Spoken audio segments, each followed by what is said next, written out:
Hello friends, this is Jyoti and welcome back to Adishankar. आज हम इस सेशन में यूपी पीसीएस 2023 टेस्ट सीरीज संख्या 9 पर डिस्कस करेंगे।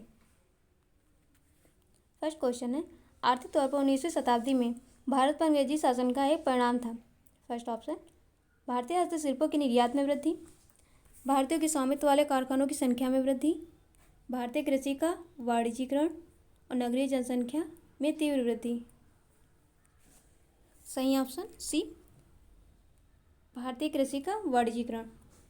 तो वाणिज्यीकरण में क्या हो रहा था कि नील की खेती, चाय की खेती, इन सब चीज़ों को अंग्रेज़ों के द्वारा ऐसी और सारी कृषि के पैटर्न थे, तो इस सब में वृद्धि की जा रही थी। इन सब चीज़ों को दिया जा रहा था।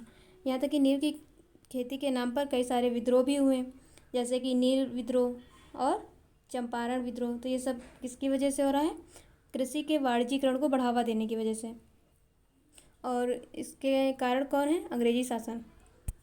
तो हो जाएगा सी ऑप्शन। अगर ए ऑप्शन देखा जाए कि ये क्यों नहीं सही है, ये हस्तशिल्प की निर्यात में वृद्धि, तो निर्यात में वृद्धि नहीं बल्कि इसमें कमी हो रही थी और आयात में धीरे धीरे करके वृद्धि हो रही थी। यानी कि अंग्रेज़ों के द्वारा भारत के बाज़ार में अंग्रेजी जो हस्तशिल्प चीज़ें थीं उन सब चीज़ों को लाया जा रहा था। भारतीयों के स्वामित्व वाले कारखानों की संख्या में इसमें भी कमी हो रही थी। जो भारतीय लोगों के द्वारा जो स्वामित्व रखने वाली कारखाने थे उनमें कोई वृद्धि ना हो रही थी, ना तो कोई नए नए कारखाने बनाए जा रहे थे। ऐसे नगरीय जनसंख्या में तीव्र वृद्धि, तो ये इसमें भी कमी हो रही थी धीरे धीरे करके, या फिर ये स्थायी रूप से नॉर्मल थे। तो उस समय भारत में बेरोजगारी और गरीबी बढ़ रही थी धीरे धीरे। तो क्या होगा? नगरीय जनसंख्या बढ़ने के चांसेस हैं? नहीं, क्योंकि वहाँ पर नगरीय जनसंख्या या तो स्थिर रहेगा या फिर इसमें कमी आएगी।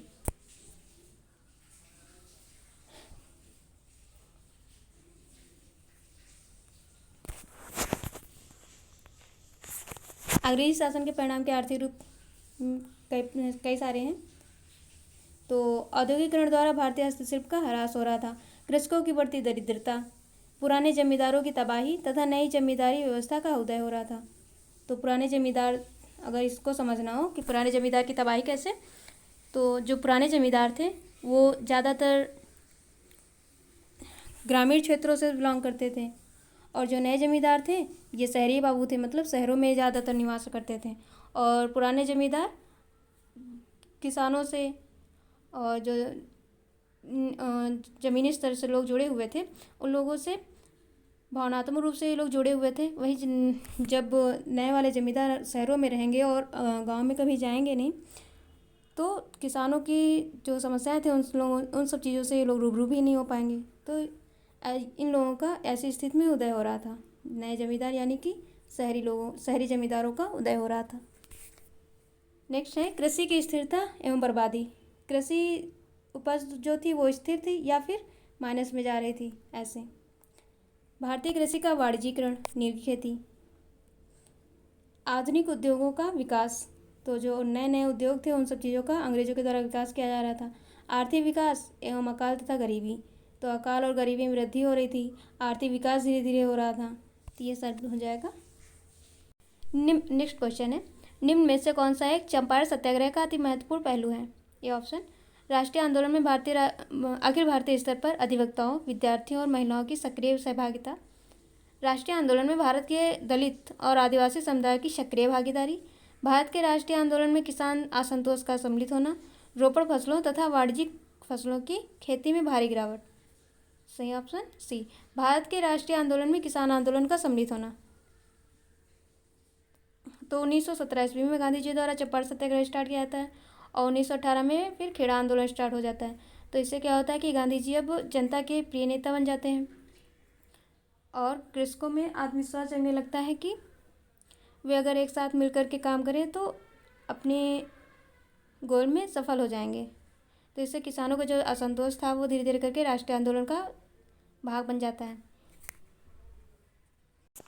नेक्स्ट, भारतीय शासन अधिनियम 1935 के द्वारा स्थापित संघ में अवशिष्ट शक्तियाँ किसे दी गई थी? संघीय विधानमंडल को, गवर्नर जनरल को, प्रांतीय विधानमंडल को, प्रांतीय राज्यपालों को। सही option B option, governor general को। तो 1935 के अधिनियम के द्वारा एक अखिल भारतीय संघ की स्थापना की जाती है। इसमें 3 सूचियाँ दी गई केंद्र राज्य से संबंधित, तो एक थी संघीय सूची, राज्य सूची, समवर्ती सूची। संघीय सूची में 59 विषय थे, राज्य सूची में 54 और समवर्ती सूची में 36। तो इन सब चीज़ों के माध्यम से केंद्र राज्यों के बीच में जो शक्तियाँ थी उनका विभाजन कर दिया गया। अब इन 3 सूचियों से अलग अगर कोई पावर आ जाती है तो किसके पास जाएगी, इसका निश्चय किया गया कि जो इससे भीतर कोई अगर शक्ति आती है यानी कि औषध शक्ति, तो वो वायसराय के पास चली जाएगी। तो औषध शक्ति पर किसका अधिकार हो जाएगा, वायसराय का। नेक्स्ट क्वेश्चन, राज्य का राज्यपाल मंत्रिपरिषद के परामर्श से स्वतंत्र कार्य कर सकता है। तो क्या क्या हो जाएगा, विधानसभा में सरकार को अपना बहुमत सिद्ध करने को कहने के लिए, तो जो सरकार होगी विधानसभा में वो अपना बहुमत सिद्ध करे, इसके लिए वो राज्यपाल कह सकता है, सही है। मुख्यमंत्री को बर्खास्त करने के लिए, तो इसमें भी अपना परामर्श दे सकता है, ये भी सही है। भारत के राष्ट्रपति के विचारार्थ किसी विधेयक को आरक्षित करने के लिए, तो राष्ट्रपति के लिए कोई विधेयक अगर आरक्षित करना है तो उसके लिए भी हो सकता है, सही है। अनुच्छेद 200 के अंतर्गत दिया गया है। विधायिका द्वारा पारित किसी विधेयक को पुनर्विचार हेतु वापस करने के लिए, ये भी सही है। उच्च न्यायालय का परामर्श मांगने के लिए, तो ये गलत है, तो क्या हो जाएगा, ए ऑप्शन। निम्न शासकों में से किस एक के समय में उपनिषदों का फारसी में रूपांतरण किया गया, शासक बताना है। औरंगजेब, शाहजहां, जहांगीर, अकबर। क्या हो जाएगा, शाहजहां। तो जो उपनिषद का फारसी में अनुवाद किया था वो दारा ने किया था। दारा कौन थे, शाहजहां के लड़के थे, शाहजहां के ही बच्चे थे, तो इन्होंने ही उपनिषदों का फारसी में अनुवाद कर दिया। तो दारा सिकों ने भगवद गीता और योग वशिष्ठ इनका भी फारसी में अनुवाद किया।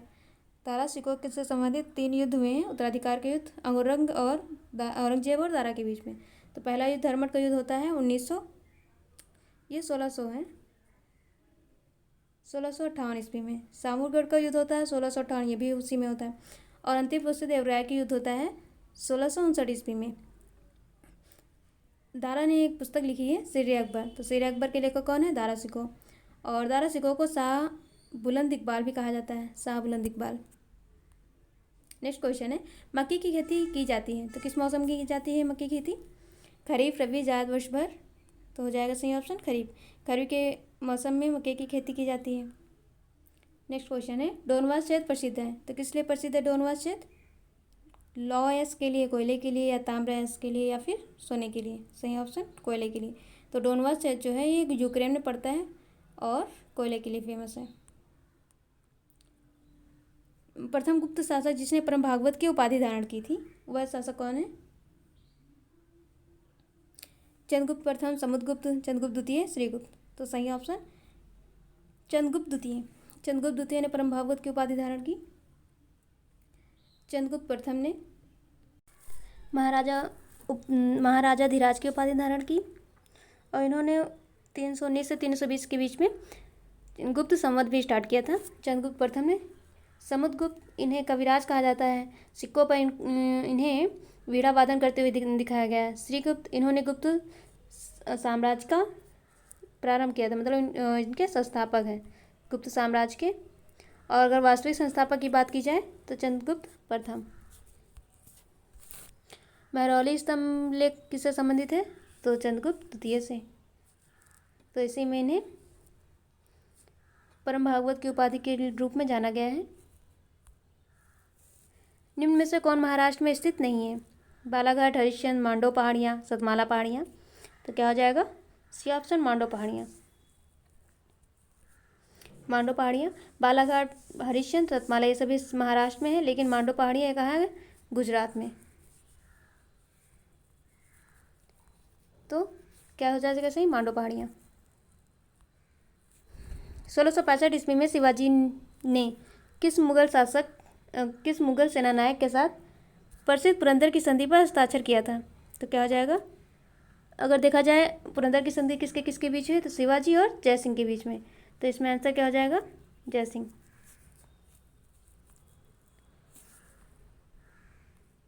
और इस पुरंदर की संधि में ही शिवाजी ने 23 किले मुगलों को दे दिए थे।